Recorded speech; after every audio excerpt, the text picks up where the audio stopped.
அனைவரும் கண்டிப்பாக அறிக்கை வெளியிட வேண்டும். இளம் தலைமுறையினருக்கு தேர்தல் தோல்வியை வெற்றியை சகஜமாக எடுத்துக்கொள்ள வேண்டும்.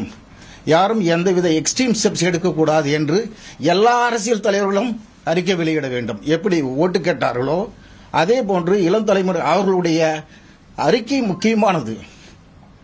ஏன்னால் அவர்கள் சொன்னதான் கேட்பார்கள்.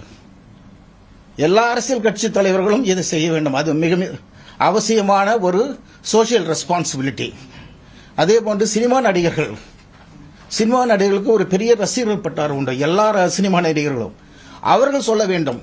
இளம் தலைமுறையினருக்கும் குழந்தைகளுக்கும் இது வெற்றி ஜனநாயகத்தில் வெற்றி தோல்வி சகஜம், அதை சகஜமாக எடுத்துக்கொள்ள வேண்டும் என்ற மனப்பான்மையை இந்த தேர்தல் இந்த வாக்குகளை எண்ணுவதற்கு முன்பு அவர்கள் செய்ய வேண்டும்.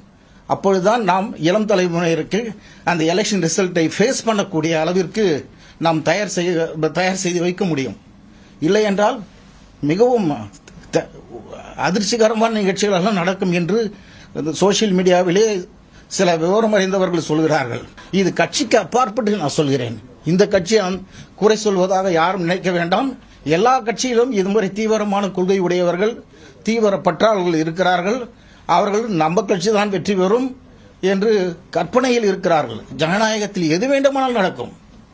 நான் ஏற்கனவே சொன்னது போன்று பெரும் தலைவர்கள் எல்லாம் தோற்று போயிருக்கிறார்கள். ஆகவே அந்த தோற்று போனாலும் வெற்றி பெற்றாலும் சகஜமாக எடுத்துக்கொள்கின்ற ஒரு மனநிலையை நாம் உருவாக்க வேண்டும்.